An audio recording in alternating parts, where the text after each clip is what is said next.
저는 제 인생을 전부 걸었던 남편과 이혼했습니다. 그가 제 목에 칼처럼 꽂은 의리 때문이었죠. 사람들이 결혼은 현실이라고 말할 때 저는 그 현실조차 사랑으로 이겨낼 수 있다고 믿었던 순진한 사람이었습니다. 저희의 소박한 보금자리였던 24평짜리 작은 아파트, 그곳은 이제 제게 잿더미로만 기억됩니다. 모든 것이 무너져 내린 그날 밤, 남편이 제게 던진 말은 아직도 귓가에 생생합니다. 차갑고 단호한 목소리로 그는 말했죠. 정 불편하면 당신이 잠시 나가 있어. 친정에라도 가서 머리 좀 식혀. 저는 그 순간 깨달았습니다. 제가 남편의 아내였지만 그의 30년 지기 친구라는 불청객 앞에서는 그냥 불편한 존재일 뿐이라는 것을요. 그날 저녁 저는 아무 말 없이 방으로 들어가 조용히 짐을 쌌습니다. 남편이 당황해서 문을 두드리며 소리쳤죠. 여보, 너 진짜 가려고? 내가 그런 뜻으로 한 말 아니잖아. 하지만 제 귀에는 아무것도 들리지 않았습니다. 현관문을 닫고 나오며 저는 속으로 다짐했습니다. 다시는 이 지옥으로 돌아오지 않겠다고. 오늘 제가 이 이야기를 하는 이유는 단순히 남편을 원망하기 위해서가 아닙니다. 잘못된 신념이 한 가정을 어떻게 파괴하는지 그 처참한 과정을 여러분께 말씀드리고 싶어서입니다. 이건 단순히 한 부부의 이혼 이야기가 아닙니다. 가장 가까운 사람을 지키지 못한 한 남자의 비극이자 그 곁을 떠날 수밖에 없었던 한 여자의 생존 기록입니다.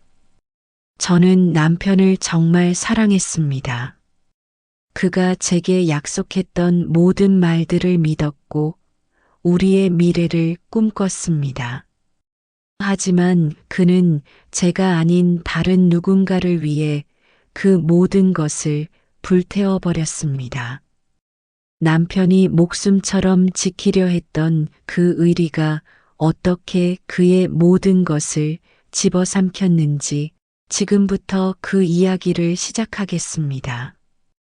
벽지 하나까지 저희 손으로 골랐던 그 작은 아파트는 결국 헐값에 넘어갔고 남편은 빚더미에 앉았습니다. 그리고 저는 다시 작은 원룸에서 혼자 살고 있습니다. 모든 것을 잃었지만 이상하게도 마음만은 날아갈 듯 가벼웠습니다. 제가 겪은 이 아픈 경험이 여러분께는 현명한 선택을 할 수 있는 용기가 되기를 바랍니다.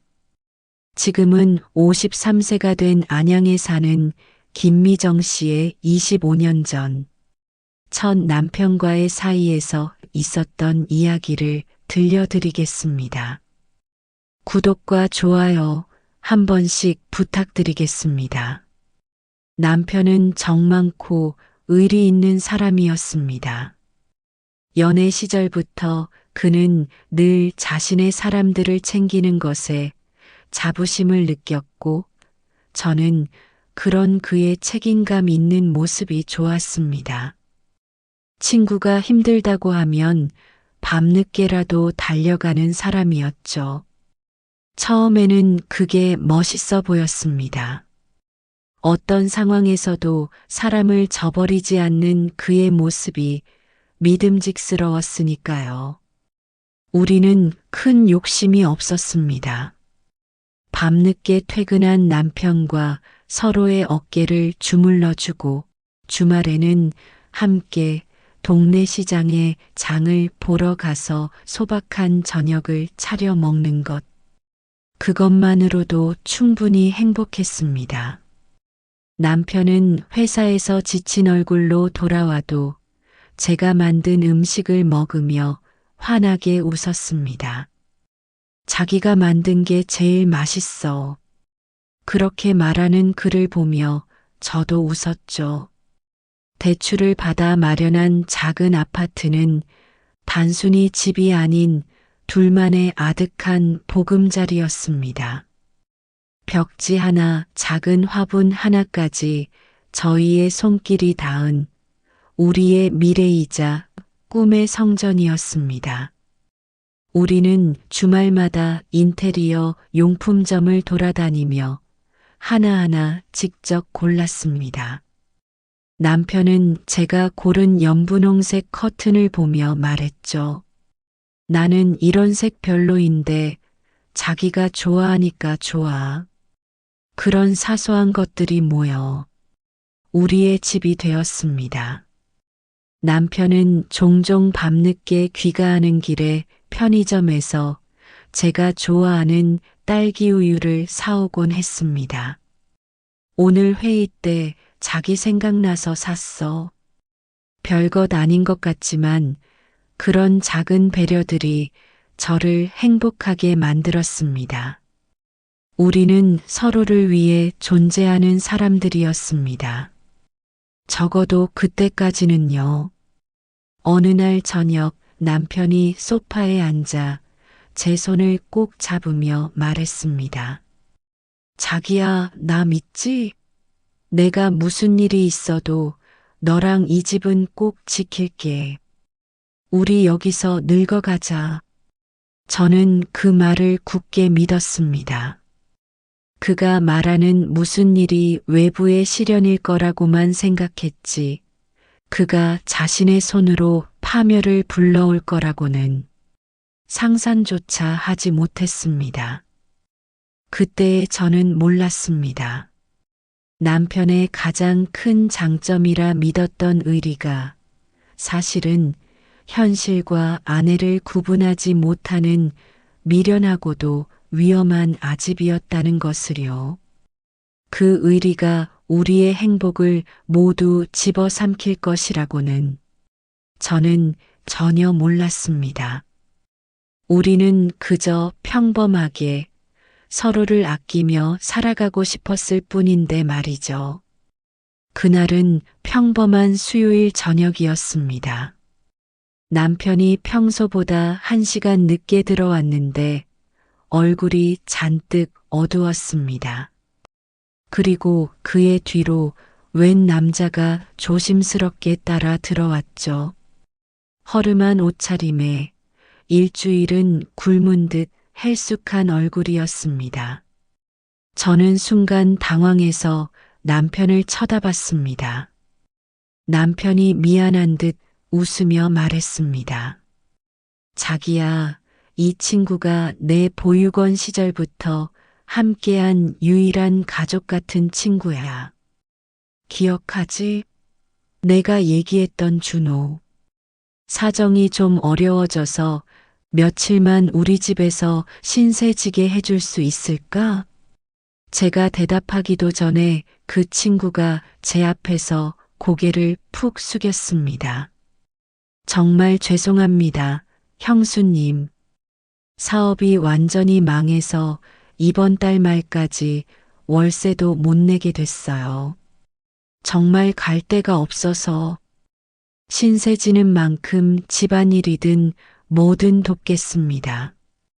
그의 목소리는 기어 들어가는 듯 작았고 눈가는 붉게 충혈되어 있었습니다. 그 처량한 모습에 순간 마음이 약해졌습니다. 남편이 제 손을 잡으며 속삭였습니다. 얘가 돈 문제는 좀 깔끔하지 못해도 마음만은 진짜 착한 놈이야. 보육원 시절에 내가 선생님한테 맞을 뻔했을 때 대신 맞아준 애거든. 내가 얘한테 큰 빚을 졌었어. 남편의 눈에는 간절함이 가득했습니다. 저는 깊게 한숨을 쉬고 말했습니다. 며칠만이에요. 빨리 자리 잡으셔야 해요. 그날 밤 저는 거실 소파에 담요를 덮고 잠든 그를 보며 이유 모를 불안감에 휩싸였습니다.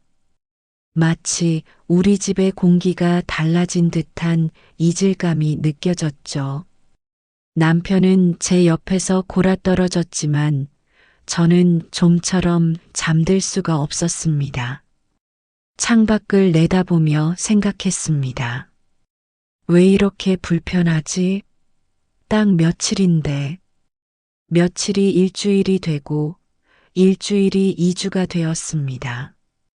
그는 구직 활동을 한다며 낮에는 집에 있었고 저는 재택 근무를 하며 그와 같은 공간에 있어야 했습니다. 처음에는 조심스럽게 행동하던 그가 점점 편하게 행동하기 시작했습니다. 냉장고를 마음대로 열어 음식을 꺼내 먹고 거실 소파에 누워 리모컨을 자기 마음대로 조작했죠. 한 달이 되어가는 어느 날 저는 조심스럽게 남편에게 물었습니다. 여보, 언제까지 있을 것 같아? 남편이 난처한 표정을 지으며 대답했습니다. 아직 일자리를 못 구했대. 조금만 더 기다려줘. 내가 아는 형한테 부탁도 넣어놨어. 그렇게 우리 집에 침입한 불청객은 점점 뿌리를 내리기 시작했습니다. 그는 더 이상 죄송해하는 기색이 없었습니다. 제가 재택근무로 온종일 집에 있다는 사실을 안 순간부터 그는 집을 자신의 안방처럼 여기기 시작했습니다. 아침에 일어나면 거실 바닥은 그가 밤새 마신 맥주 캔과 과자 부스러기로 끈적했고 배달 음식 용기는 제가 치우기 전까지 싱크대에 산처럼 쌓여만 갔습니다. 저는 프리랜서 디자이너로 일하고 있었는데 집중이 필요한 작업을 할 때면 그가 거실에서 TV를 크게 틀어놓고 웃음소리를 내곤 했습니다. 제가 힘들게 클라이언트 시안을 확인하고 있으면 아무렇지 않게 옆에 와서 물었죠. 형수님, 뭐 하세요? 게임 같은 거예요? 그의 숨소리만으로도 집중이 흐트러졌습니다. 하루는 제가 조심스럽게 말했습니다. 저기요, 제가 지금 일하는 중이라서요. 쓰레기라도 좀 치워주시면 안 될까요? 처음에 집안일 도와주신다고 하셨잖아요. 그러자 그는 사람 좋은 웃음을 지으며 대답했습니다. 아, 미안해요, 형수님. 제가 이런 살림은 영 젬병이라. 요즘 구직 활동 때문에 정신이 없어서요. 끝나고 한 번에 치울게요. 물론 그가 한 번에 치우는 일은 절대로 일어나지 않았습니다. 오히려 쓰레기는 더 쌓여갔고 저는 일을 마치고 밤늦게까지 집안일을 해야 했습니다. 남편에게 이런 불편함을 토로하면 남편의 대답은 늘 똑같았습니다. 에이, 걔가 원래 좀 털털해서 그래. 아기는 없어. 사정이 저런데 우리가 좀 이해해주자. 저는 점점 지쳐갔습니다. 어느 날은 제가 급한 작업 때문에 밤을 새우고 있는데 그가 새벽 2시에 치킨을 시켜 먹더니 제 옆을 지나가며 말했습니다. 형수님도 드실래요? 저 나눠 먹을 수 있어요. 저는 그냥 고개를 저었습니다. 그리고 다음 날 아침 치킨 뼈가 담긴 상자가 그대로 거실 테이블 위에 놓여 있었습니다. 남편에게 다시 한번 이야기했습니다. 여보, 이건 좀 아닌 것 같아. 나도 일해야 하는데 너무 불편해. 준호 씨한테 좀 단호하게 말해줘. 남편이 한숨을 쉬며 대답했습니다. 알았어. 내가 얘기해 볼게. 근데 자기도 좀만 참아줘. 얘가 정말 힘든 시기를 보내고 있거든.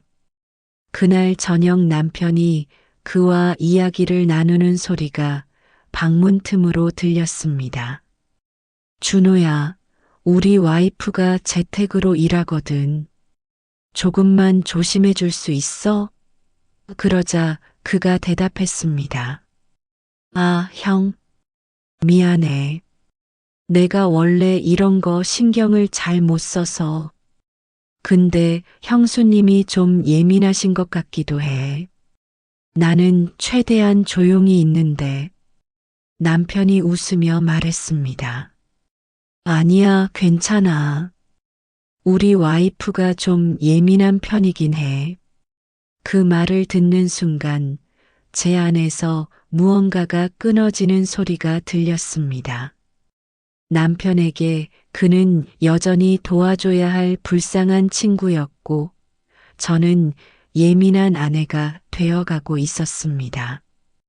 그로부터 일주일 후 제 인생에서 가장 끔찍한 일이 벌어졌습니다. 저는 온라인 쇼핑몰을 운영하고 있었는데 다음 시즌 상품 사입을 위해 현금으로 따로 빼둔 300만 원이 감쪽같이 사라진 겁니다. 그 돈은 제 방 서랍 깊숙한 곳에 흰색 봉투에 담아 보관하고 있었습니다. 입금일이 다가와 돈을 꺼내려는데 봉투가 텅 비어 있었습니다. 심장이 멎는 것 같았습니다.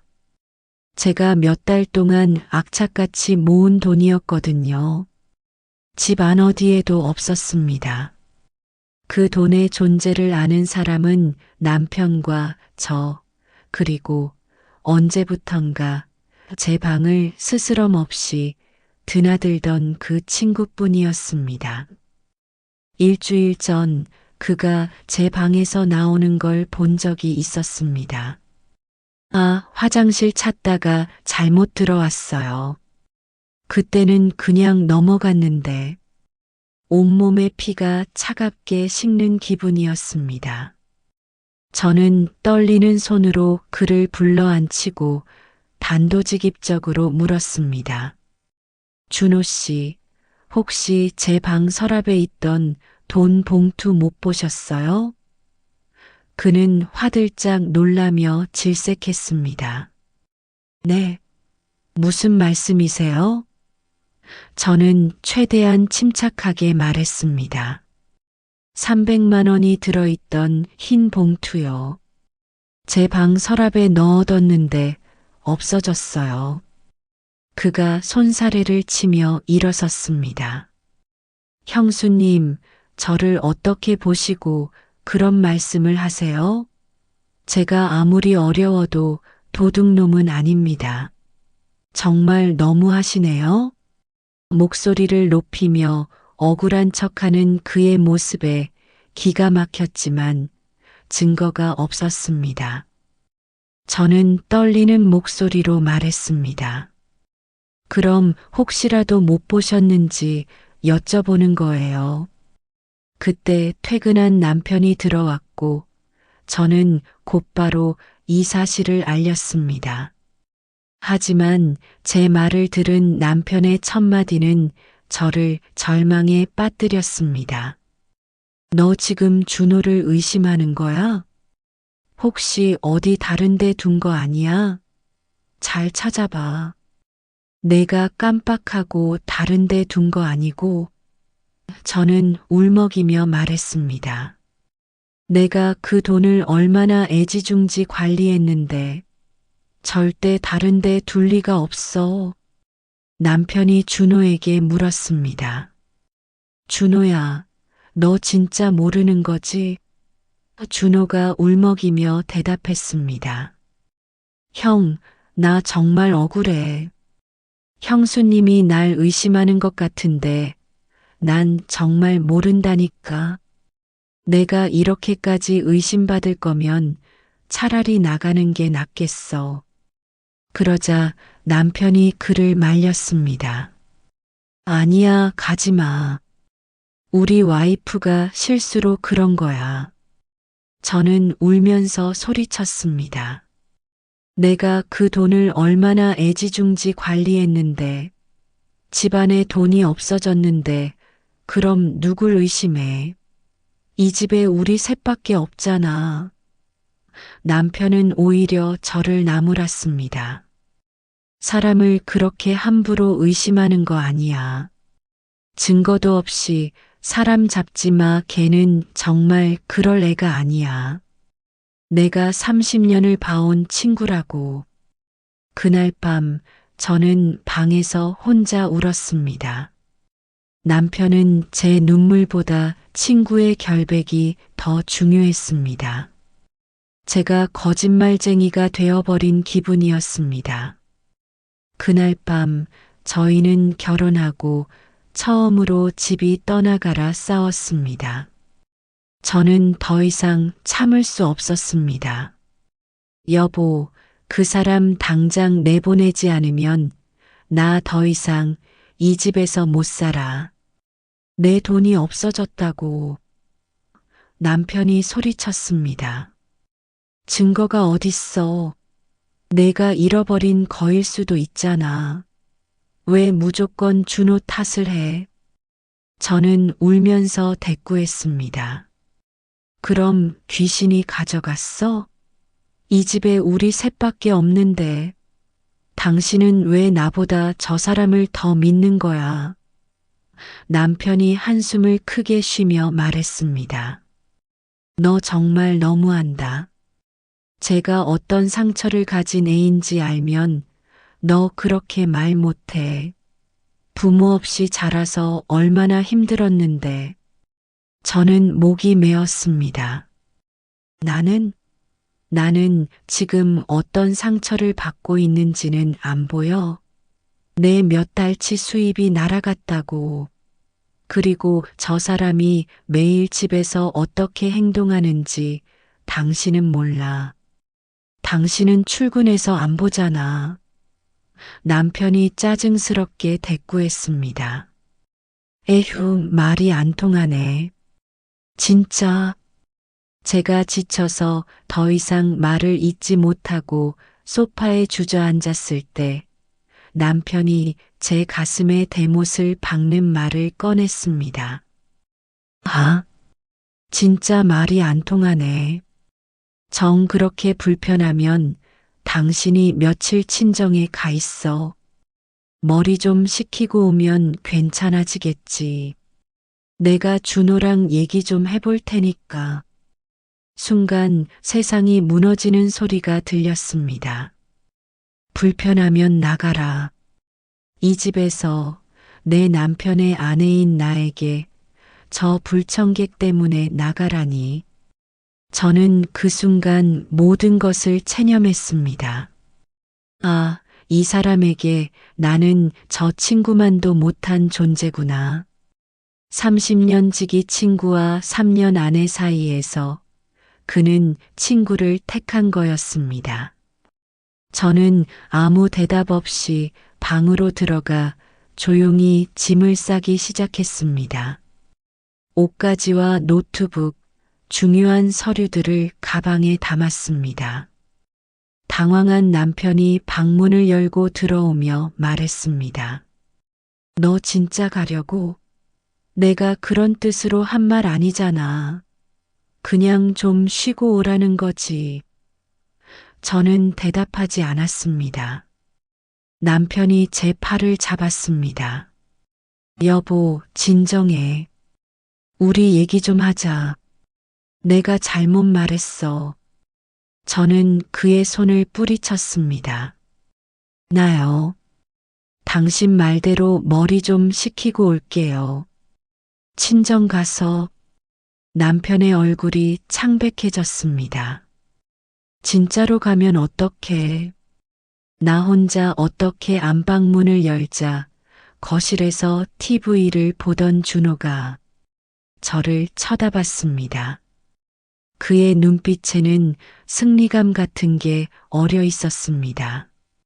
저는 그를 똑바로 쳐다보며 말했습니다. 잘 가세요.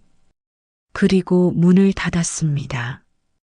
남편이 뒤에서 제 이름을 부르는 소리가 들렸지만 저는 뒤돌아보지 않았습니다. 엘리베이터를 타고 내려가는 동안 눈물이 멈추지 않았습니다. 현관문을 닫고 나오며 저는 속으로 다짐했습니다. 다시는 이 지옥으로 돌아오지 않겠다고. 그날 밤 저는 친정에 도착해서 어머니 품에 안겨 한없이 울었습니다. 엄마, 나 이제 어떡해. 어머니는 제 등을 쓰다듬으며 아무 말도 하지 않으셨습니다. 그저 함께 울어주셨을 뿐이었습니다. 집을 나온 지 일주일쯤 지났을까요? 밤 11시가 넘은 시각에 남편에게서 전화가 걸려왔습니다. 저는 한동안 전화를 받지 않았었는데 그날은 왠지 받아야 할 것 같았습니다. 전화를 받자마자 들려온 것은 남편의 울음소리였습니다. 그의 목소리는 거의 울부짖음에 가까웠습니다. 여보, 나 완전히 망했어. 준호 그 새끼가. 저는 순간 온몸이 얼어붙었습니다. 남편이 떨리는 목소리로 말을 이었습니다. 내 인감도장을 훔쳐서 내 명의로 대부업체에서 5천만 원을 대출받았어. 나는 아무것도 몰랐어.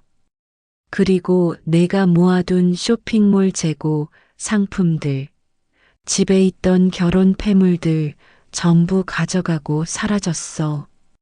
경찰 신고했는데 이미 늦었대. 제가 없는 동안 그 친구의 본색이 완벽하게 드러난 것이었습니다. 남편의 말에 따르면 그는 계획적으로 준비해왔던 것 같았습니다. 남편이 출근한 사이 집안을 뒤지며 인감도장과 신분증 사본을 빼돌렸고 제가 힘들게 모아둔 쇼핑몰 재고 상품들을 조금씩 팔아넘겼던 겁니다. 심지어 제 서랍에서 가져간 300만 원은 시작에 불과했습니다. 남편이 뒤늦게 알아차렸을 때는 이미 집에는 대부업체에서 보낸 압류예고 통지서가 붙기 시작한 후였습니다. 여보, 정말 미안해.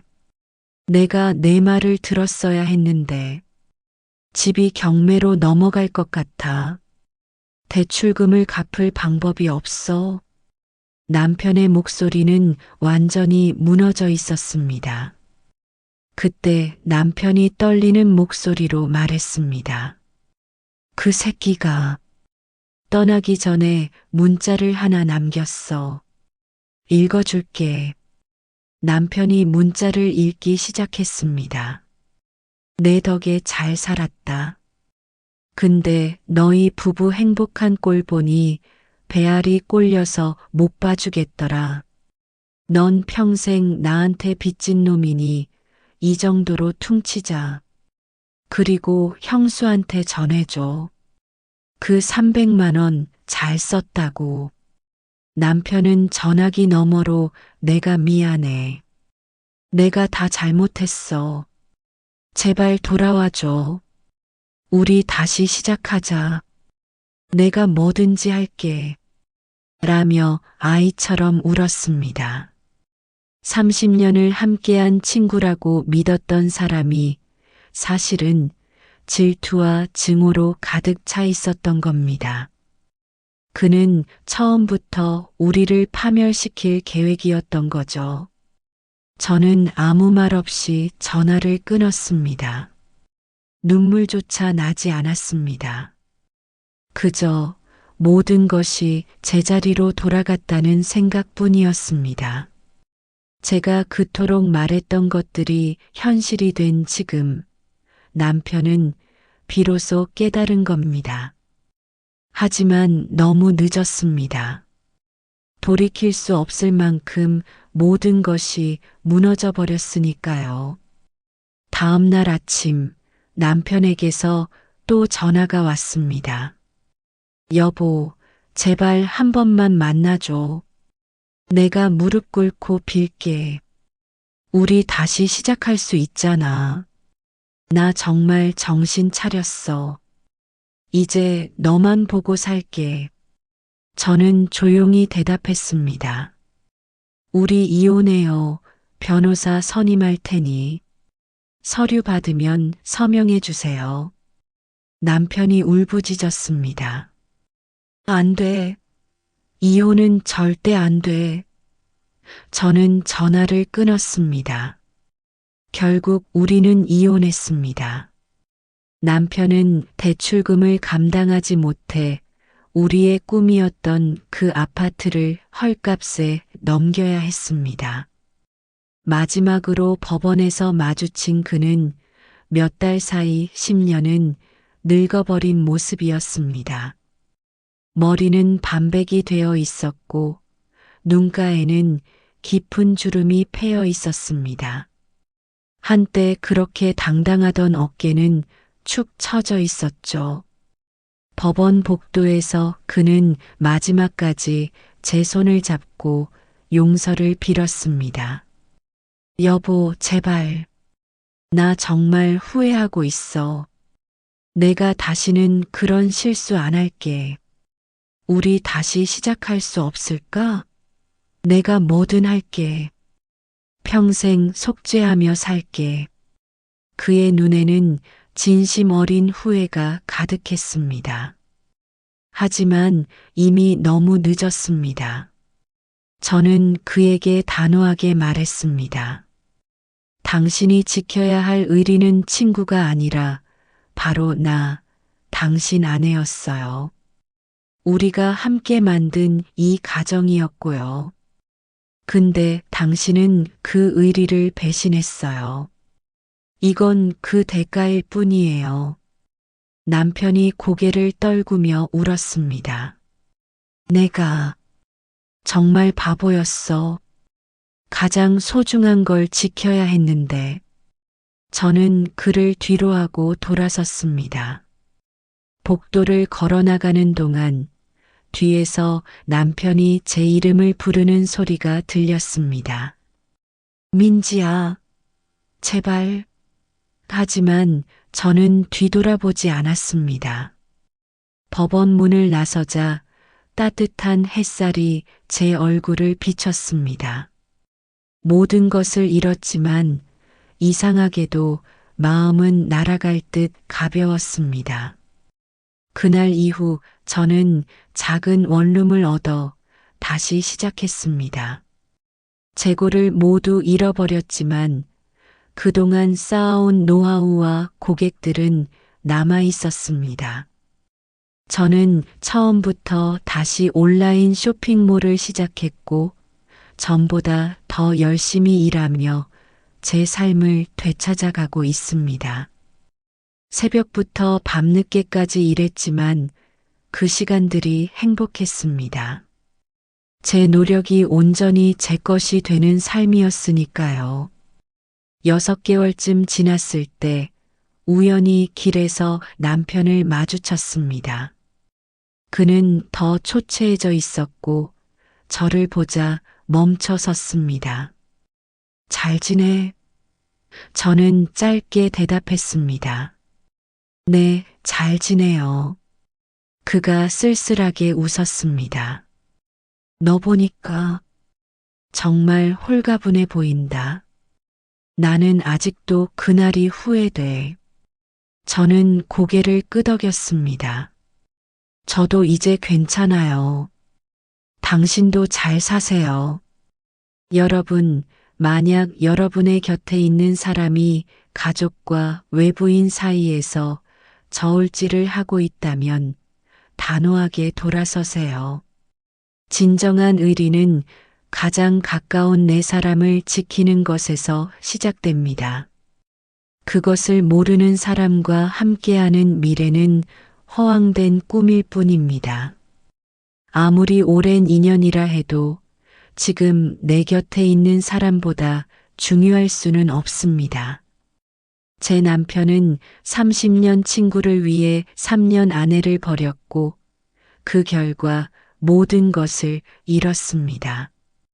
친구도 아내도 집도 돈도 그리고 자신의 미래까지.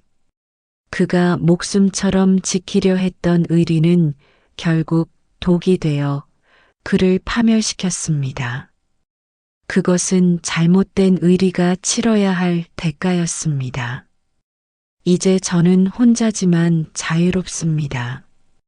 누군가의 잘못된 선택에 휘둘리지 않고 제 인생을 제가 결정하며 살아갑니다. 때로는 외롭기도 하지만 그날의 지옥 같은 시간들을 생각하면 지금이 훨씬 낫습니다. 여러분도 기억하세요. 당신을 지키지 못하는 사람의 곁에 머물 이유는 없다는 것을. 떠나는 것이 때로는 가장 용기 있는 선택입니다. 저의 아픈 경험이 여러분께는 현명한 선택을 할 수 있는 용기가 되기를 바랍니다.